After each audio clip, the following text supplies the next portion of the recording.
And actually that day, it's going to be providing a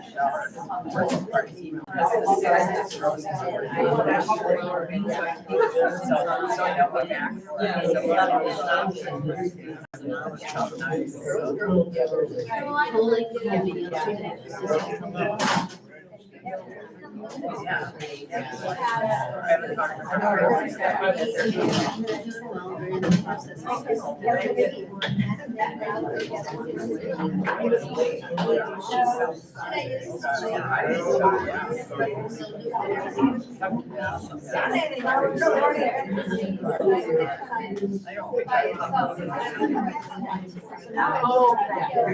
It would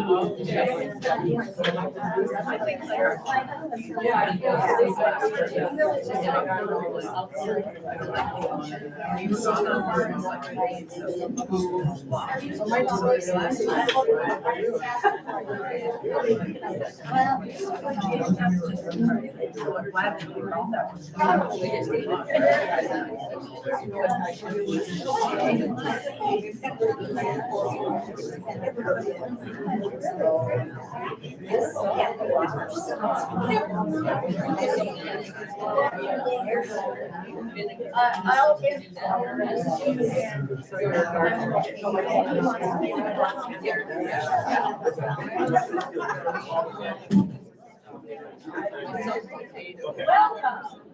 Well, this must be a popular topic, something that no one knows anything about. So we're glad to have you here. The Master Gardeners set up the speaking system. If you have need of seeds, get your form filled out and back to us so we can have them ready for you before you leave. And Sherri is going to be talking about Soil blocking. soil blocking. So something new to me too. But I'll let her introduce herself further. First of all, we have an announcement from the library. Oh, wait. June 13th is our yard and garden tour. So put that on your calendar. Thank you. Hi, everyone. Jeremy from the library. I promise I'm not going to take up much time. I know we're talking about dirt today, so I have some dirt about National Library Week. Okay. Next week is National Library Week. It runs Sunday 19th all the way through. And what I want to do is just give a quick shout out to some really cool events we'll have to celebrate National Library Week. This coming Sunday, the 19th, from 4 to 6, we're going to have an open house here in the library. So if you would like a tour, if anybody would like a more in-depth tour through the back of the house, that sort of thing, we'll also have our Friends of the Library group, Library Foundation members will be here, Board of Trustees, and then the wonderful library staff. So you can bounce between the different booths and get some information and say hi. All of the staff will be here? Not all the staff.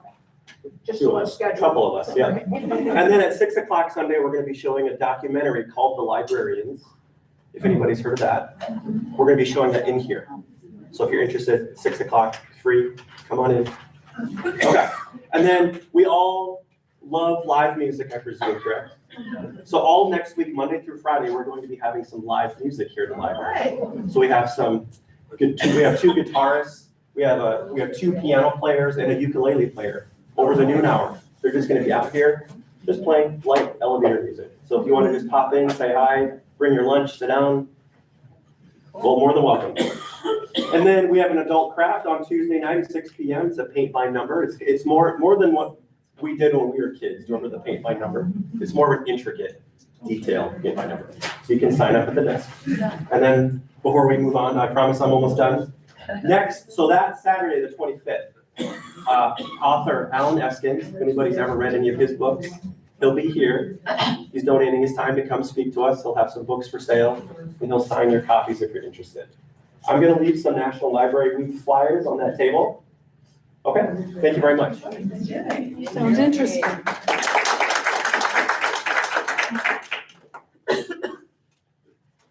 Well, thank you for being here on such a nice day. one of those afternoons that we probably all would rather be out in our gardens rather than coming to listen to about what to do with the garden, but thanks for being here, appreciate it. I also want to thank the Master Gardeners Group for inviting me. I am not a master gardener, and so for them to give me a little time on their project to talk about seed starting, I really appreciate it very much. Maybe someday, and I have some extra time, I'll become a master gardener. Right now, I just can't fit it in. Okay, so first I want to introduce myself.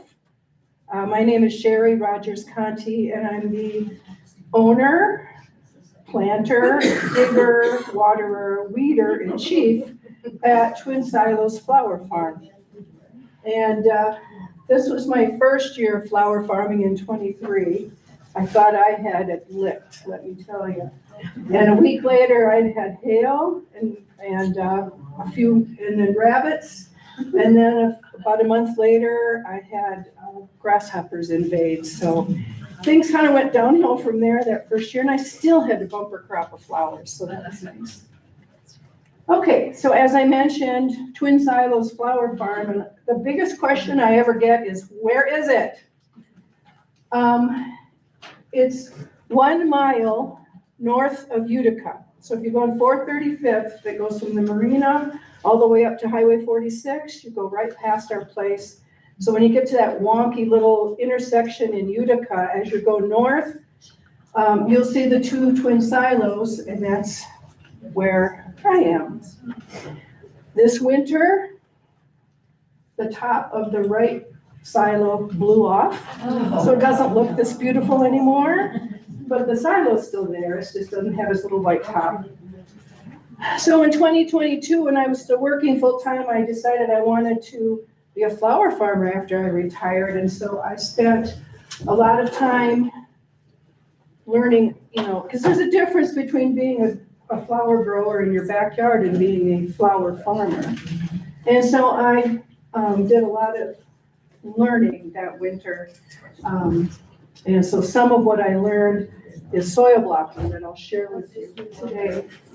So I've been doing farmers market and bouquet subscriptions. There are some businesses who every Monday have me bring flowers for their reception area when I have them in season. I also do pumpkins, and so it keeps me busy from when I start seeds in March until when I clean up the pumpkin patch in early November. So this is what it looked like in 2022. It was the edge of a cornfield / cattle grazing area. And then in early 23, when my husband decided, well, let me back up. When I decided I wanted to do this, I thought, how am I going to do this in my backyard? I really don't want to dig up the backyard in town here and have rows of flowers. And then I thought, well, duh, we have farm property, because I couldn't have cared less about this farm before that. And so all of a sudden it was like, well, yeah, you can have, the edge of this field. And so the day that it was tilled for the first time, I went out there and took this picture, and I just thought, what have I done? I mean, it's huge. And that is about 1/8 of an acre. So when somebody tells you they've got 10 acres of flower fields, it's like, no, they don't. All right, so then my first year, I had my rows and my landscape fabric done and my sprouts coming, and so things are going great. Making the rows was a huge, huge job, and they looked so good.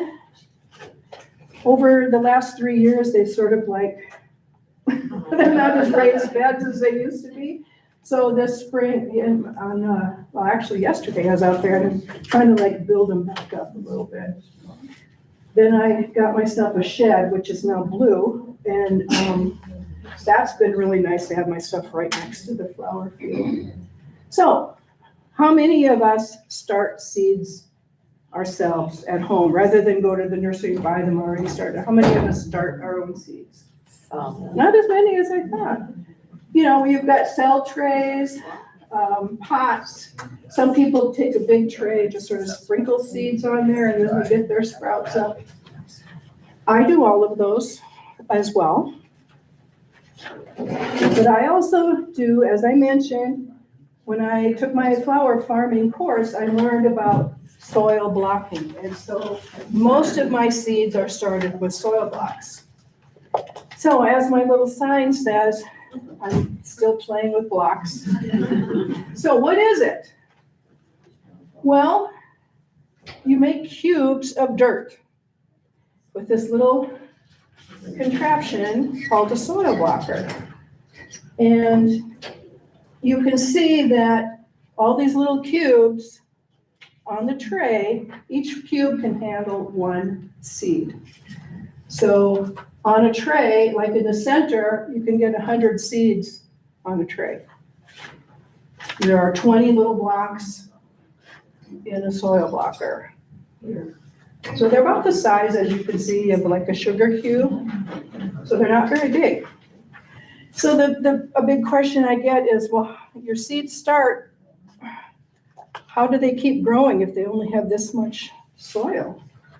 And they kind of self-prune themselves as they're growing. So this is a very traditional method where if you have a small amount of space, you can still start a lot of seeds. And it really is very healthy for the seedlings to start this way as well. So you can see that as the seedlings get bigger, the roots kind of prune themselves off and they're just in this little block. Every once in a while, they'll kind of scoot into the next block, but they're very easy to separate. And then each little block, each little seedling, you could just plant that in your garden bed and then the roots really take off after that. So you get a really good quality seedling. They get plenty of heat, water, light, and it's very efficient, I guess, would be what I would say. So that's the soil blocker. There's also a large soil blocker because we know there are some seeds that are probably too large for this little tiny square cube. And so you can make, and then you'll notice that this little dimple puts a little dent into the block, and you can put like your sunflower seed in there, or what's another big one? Poppy seed, or some of your vegetable seeds. You can start with a large blocker. There are also little square devices that are the size.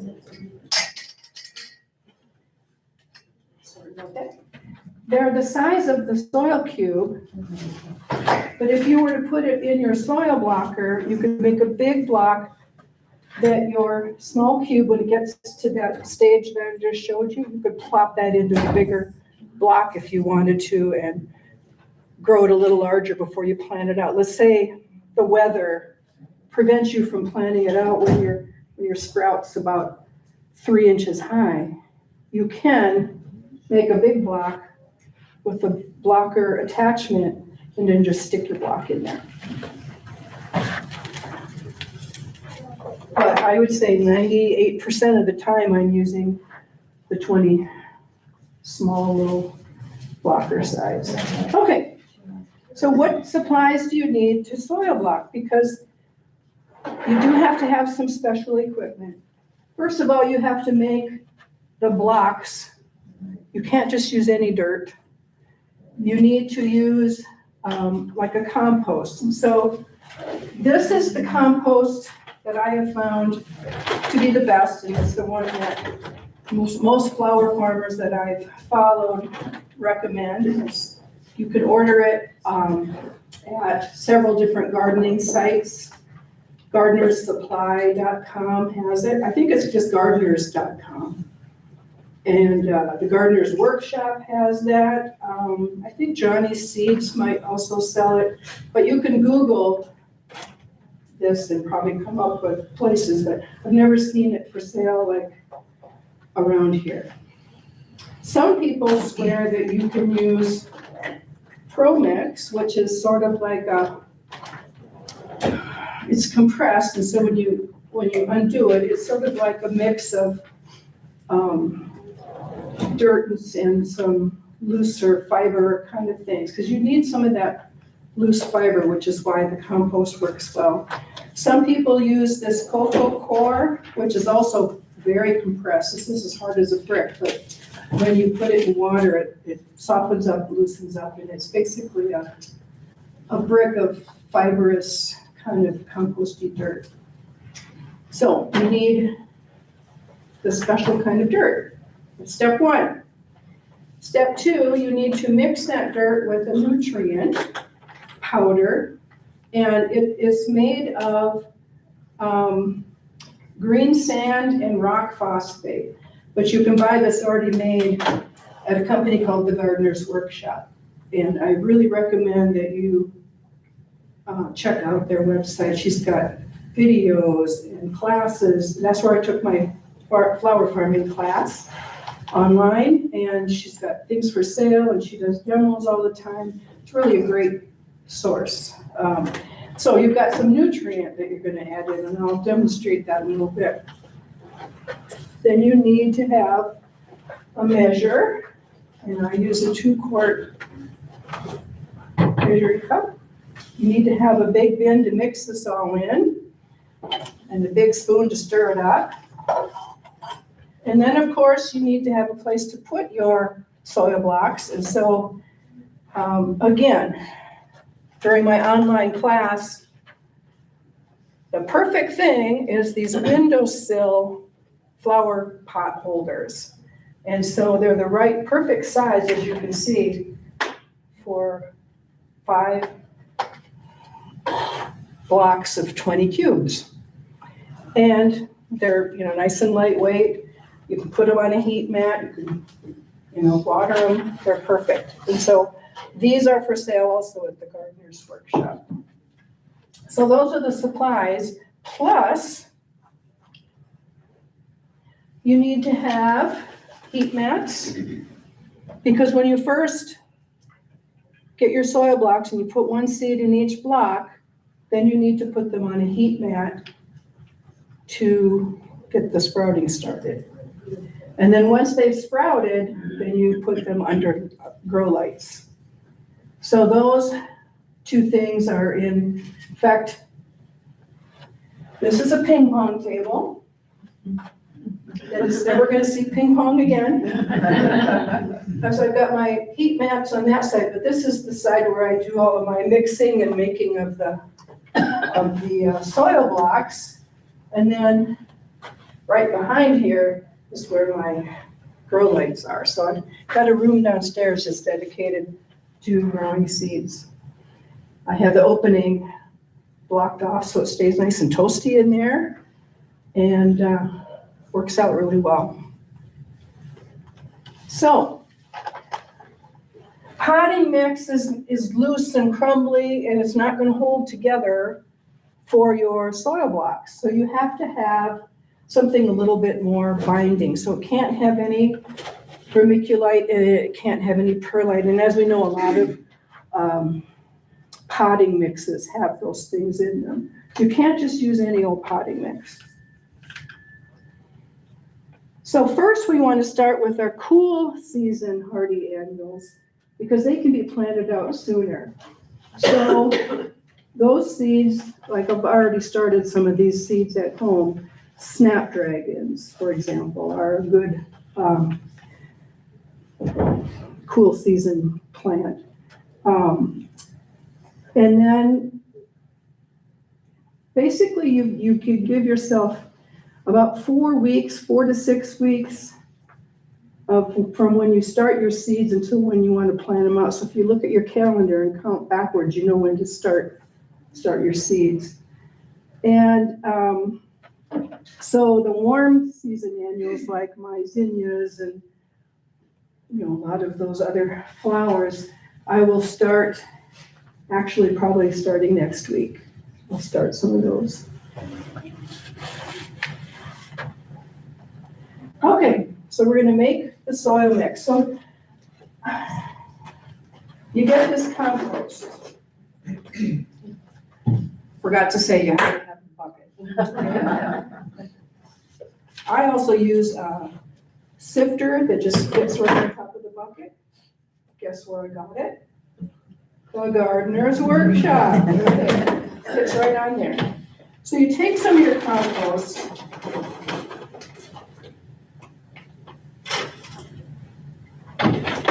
And then you sift it because as most compost goes, there's little twigs and rocks and stuff in there. You don't want those things in your soil box. So there's little chunks of compost, and then if there's still looks like dirt, then we want to break them down, still use them.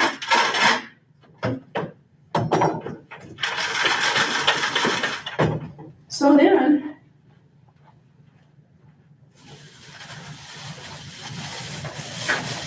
this is the stuff we don't want. Twigs and rocks. But all the good stuff is now in there. So I do this until I have at least a half of a bucket full of dirt. Sometimes I just kind of keep going until I get tired of it. Because you can save it, you know, if you sift it, it's sifted. You don't have to worry about using it today and then it's not any good anymore. It's fine, as long as it's been sifted.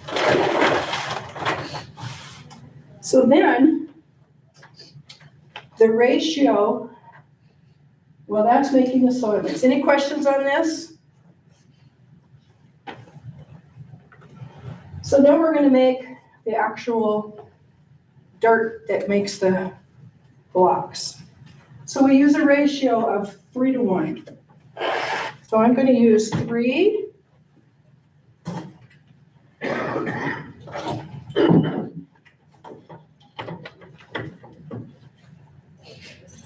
Of my big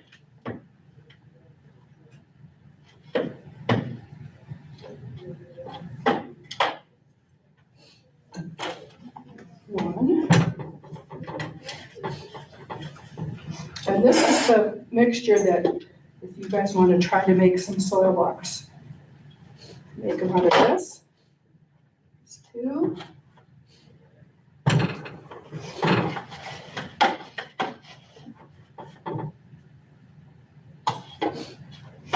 By the way, my tub and my scooper came from Baumgart's. I think they were in the horse equipment section.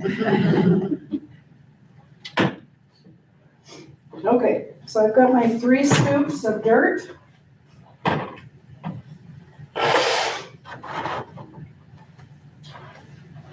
You need about a half a cup of your nutrient mix. And I don't remember what this costs. This is about $40 for a bag of this compost. I don't remember what this costs. I've had it a while. Well,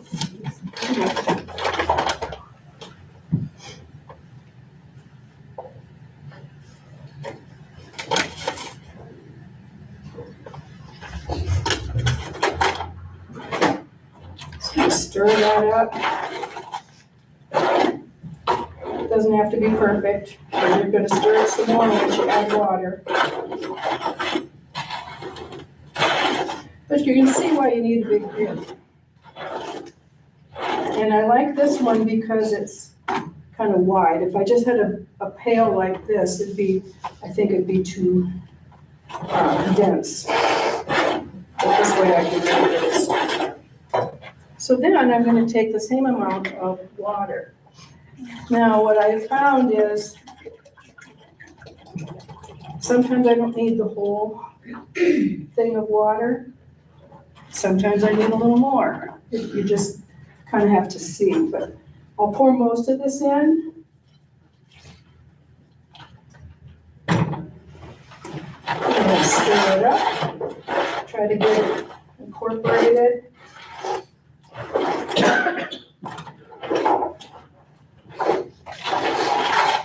So the goal is to get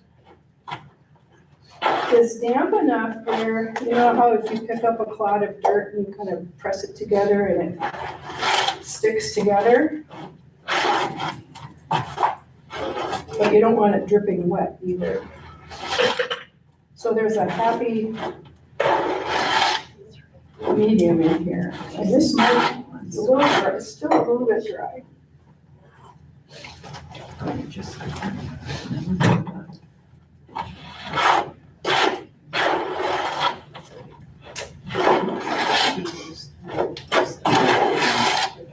So you want to get all the dirt moistened up.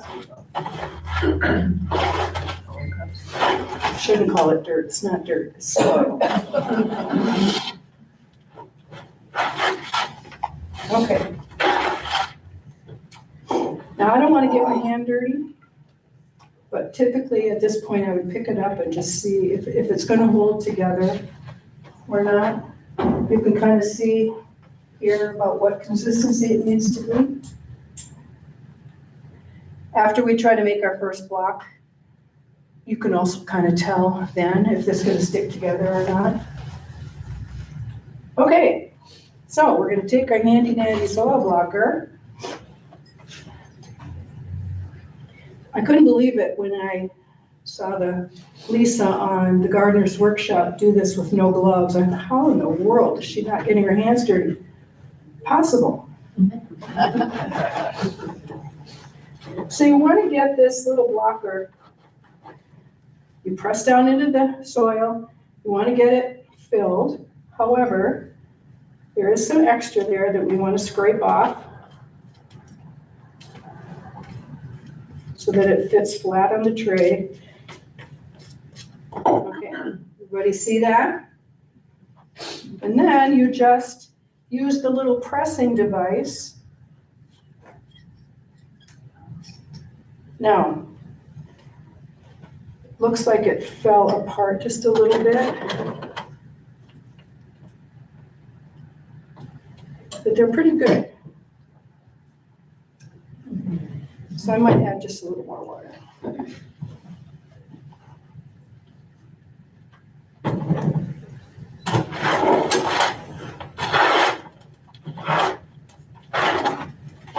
Now, one thing though is once you put the water into this, you do kind of have to make the soil blocks. It doesn't, if you can cover it like with a big plastic bag, you could maybe have a couple of days where you're making soil blocks, but you kind of have to use it up once you've gotten it to this stage. So again, plunge it down into the dirt, make sure it's filled up, flatten it. You can see some of the fibers from the compost. Now, I'm not pushing, I'm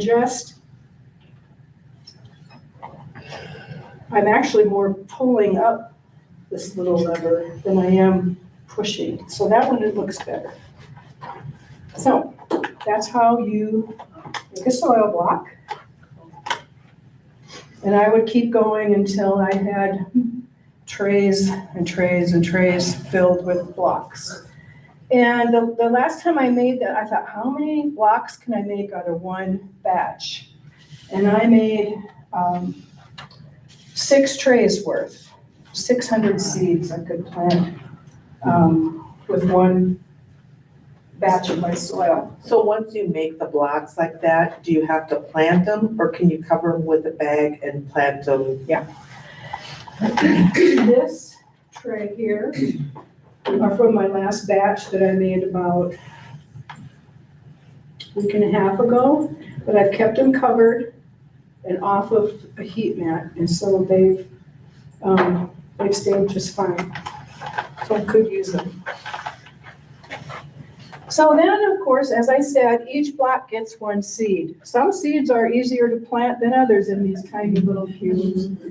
I've got some tweezers that I use. I use a lot of these little skewers, and then you kind of get the tip wet, and you can like dip it in the seed, put it over there. Kind of tedious sometimes. I love it when they have these pelleted seeds because they're so much easier to work with. Those look like zinnia seeds. But anyway, that's a big tray. That looks like one of those lunch trays. Remember those when you went through the hot lunch line? So anyway, that looked harder to me because then you get your arm into the other blocks and you could work on it. It works. Okay, each tray, as I said, can hold 5 sets of 20, 1 seed in a block. Label your trays. You can imagine, these all look alike. So you can have 20 of this, 20 of that, 20 of that. What you do have to kind of keep in mind though is when whatever's on your tray should sort of have about the same germination time frame. Because otherwise, these will germinate and these haven't even started yet. And then what do? You put them under the lights or don't you? And you really want to have them all kind of at the same level. So what I tend to do is have the same variety of seed and maybe just different colors in each block. So here's another thing about soil blocks. It's kind of like being a dairy farmer. You have to be there every single morning to water your soil blocks. So I use this little watering can because it has this nice little spout. Get this filled up, I go down. Now these trays have sat on, once they have the seeds in them, you put them on heat mats. That's really important. And there are lots of sources for buying heat mats, but that heat is really going to spur on that germination. So these trays are on the heat mats for 24 hours a day. So the next morning when you go down, they're looking pretty dried out. In fact, they're much more dried out than this. They almost are like a light brown color. But you water not on the blocks. You water in the ditch next to the blocks. And these blocks will soak up that water so quickly.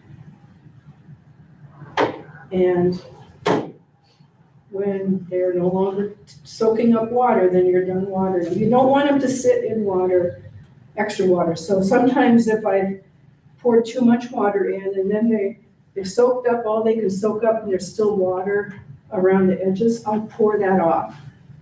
Because it's not good for those seeds to be too watered. So you're almost like drowning them. So super easy to water your cubes. So there aren't any seeds in this one. I just thought it'd be easier to show you how to water on that than on the ones that we're making here. So it's always, when I first start this, I always forget to water them in the morning because I'm not used to going downstairs. And there was one day I didn't water until like 11:30 in the morning. It's like, oh my gosh, I forgot my soil blocks. Got down there and they were looking pretty dry, but soaked up that water, went back on the heat mat, and those, they've already sprouted and they're under the grow lights. But anyway, it takes about 10 minutes to know if you've watered them enough or not. If they've soaked up all the water they're going to soak up. So it doesn't take a lot of time. You just have to be there to do it every single day. So as you can see, they look a little dry. Then you water them in the ditch. So there's no cover over them, no plastic or anything? You don't have to, but you can. And I like to, I have these covers that kind of go over some of those seed starting cell trays. Yeah. Or you can buy them separately, but they're like a clear, and I just set those on top. And so in the morning, there's a lot of condensation on that, and you just, pour that into the seed tray. It keeps them from getting so dried out. And I think it might help them germinate a little sooner. So after a week, you've got signs of life. And at this stage, when you've got at least half of your soil blocks sprouting, then you can transfer them from the heat mat to the grow lights. And then they continue, you still have to water them every day, but they're not on the heat mat anymore. There are some flower farmers who actually put the heat mats on their grow lights and they still run a heat mat under them, but I don't do that. Just a question, the ones that don't have a seed coming from it, can you reuse that soil? Like if it doesn't? Yes, you can. Did you hear the question? If you've got, because I had two full trays of, after 2 weeks, nothing, not one cube had sprouted anything. And so I thought, well, this is ridiculous. So I could have tossed them into the bowl and used them again, but I thought, well, I'm just gonna water them, plant seeds in them, because I already have blocks. There's just no viable seed in them. And so I use them that way. But yes, you can use these cubes, the ones that don't germinate into anything, you can use them. There's nothing wrong with using them again. So once you got half of them sprouting, then you put them under the grow lights. And then once a week, once you've got sprouts, you have to fertilize. And so you put a little cap full of this, it's like fermented fish. It smells so bad, but you put a little cap full of that in your water. And so I fertilize on Fridays. It helps me remember what day it is I'm supposed to fertilize. There it is, fish plant food. So that's my setup. You can see some of those trays are covered and some aren't. Sometimes I put one of those little, like a cooling rack underneath. So it's on the heat mat, but it's under the tray. And so it gives them a little cushion so they're not right on the heat mat. And that works well, especially if they've got a cover. You just kind of play around and see what's going to work. So, as I said, half of them, they get moved to the grow lights. And the grow lights are on until I'm ready to go to bed. I'll go down and turn them off. And then in the morning, I'll turn them back on. And they're on all day. So they get lots of light. But they do need a break, just like we do. So on each grow light shelf, you can get enough seed trays on there to grow 480 little seedlings. So that's on one shelf, and I've got a 5-shelf rack, plus I've got 2 shelves on another grow light thing, and then I've got 1 single grow light over here, so I can do a lot of seedlings under the grow lights. So that's my grow light system. Anybody know what that yellow thing is? That yellow thing is one of those sticky cards that if you have any fungus gnats, because sometimes that's one of the things about growing seedlings in your house is you do sometimes, like with a house plant, you do get fungus gnats sometimes. And so they'll land on there and then they'll stick. So I have several of those around. So far, none yet this year. Do you have to order those also, or where do you get them? I've been looking for them. I order those. I'm pretty sure the Gardener's Workshop has those. Yeah. So you have to have adjustable lights. Now these are just shop lights. There's nothing special about these fluorescent lights. You don't have to have what they call plant growing lights. I've got 2 of them on each rack, and each one has 2 bulbs in it. So each rack has 4 light bulbs across it, right? And they have the little pull down thing. So I only light up the ones I'm using. And then they're on chains with the little S hooks. And so you can raise and lower them. So you start off with them about 2 inches above your little sprouts. And then as your sprouts grow, you raise the lights so that they still stay about 2 inches above your sprouts so that they keep growing up. So once they're about 3 to 4 inches tall, then you need to prepare to plant them out. Now, I put the reflective foil behind just because I, A, happen to have some, and B, thought it might help the light be a little more intense with the plants. I don't know if it makes any difference or not, but can't hurt. Okay, so as I said, you still have to water every day, fertilize once a week. But, you know, they grow really well. So the roots are what we call air pruned. And so it's just kind of amazing how vigorous this plant is on this little tiny block of soil, but it really works. So then to get them ready to plant out, you need to harden them off. And by that, I mean, you take your trays and you put them outside for an hour, bring them in. The next day, you put them out for 2 hours, bring them in. The next day, you take them out for 3 hours. You're getting them acclimated to the weather outside. And especially around here, they need to start getting strong enough to handle the wind. But you can't just take them from little seedlings protected in your grow room and put them out at the farm and expect the wind to not just, you know, decimate them. So you have to help them strengthen themselves by adding a little more time each day outside. So you can see sometimes the roots do kind of keep growing along the bottom. That's fine. It's still very easy to pull these apart from each other. As I mentioned, hardening them off. So these are just some of the flowers I've grown from soil blocks.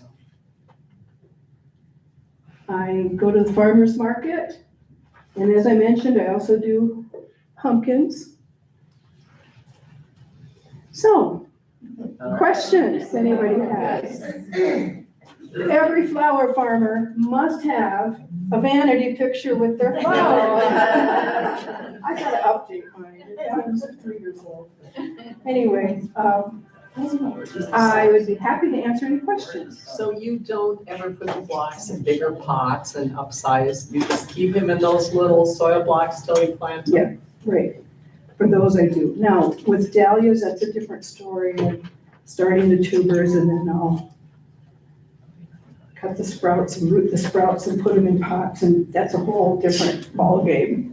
But starting something from seed, I use soil blocks. And they just stay moist enough at that 80 piece of soil, that's Mhm. amazing. They do, it works great. Yeah. The hindrance is you've got to have some special equipment to do it. So if you just want to dabble in it, it's probably not worth it. But if you're gonna, you know, raise lots of seeds, you might want to try this. Other questions? Do you start your pumpkins that way too and see? No, I don't. My pumpkins, I just throw them out to the field. Let them go. Mother Nature works great. You don't have to really do anything for pumpkins. The hard work of pumpkins is hauling them out of the field. And then hauling them to the market, hauling them back home, and hauling them, oh. That's why my pumpkins, the biggest one is about like this. I'm not doing the very big ones. What are your favorite flowers and why? Well, my favorite flowers, number one, I love zinnias because you have so many colors, and they're what we call cut and come again. As you harvest zinnias, they send up 2 more shoots. Yeah. And then you harvest that and send up 2 more shoots. And it's like, as long as you keep harvesting your zinnias, they keep growing more, sending up more blooms. So I love that. I love cosmos. They're just such a fun little pop color, but they get to a point where the stems are only like this long, and you know, you have to, you know. One thing I've learned with cosmos and dahlias and a lot of things is cut your stem really low, even if you have to cut some of it off. Because when you cut it low, then the new sprouts come low. If you're cutting it up here, then your little sprouts just come from up here, and then it gets almost top heavy, Yeah. and they don't get long. Following what I'm saying? Right. Makes sense. So, lesson I learned the hard way. And I love dahlias. Love, love, love dahlias. The divas of the garden. My God, they're a lot of work. But they're so beautiful, so.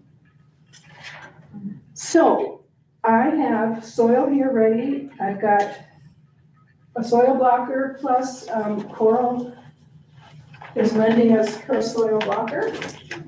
And we've got trays for anybody who didn't bring a tray. If you want to come up and make yourself a soil block to take with you.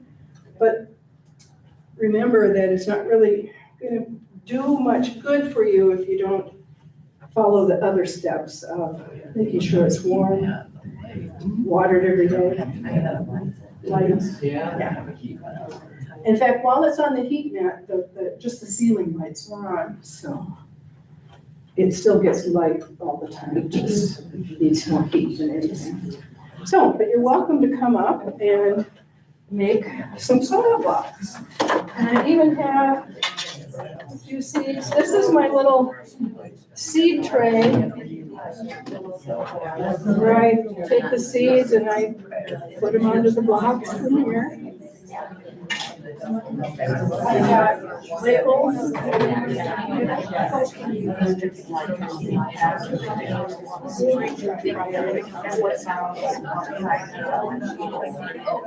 you put in a seed order and did not receive their own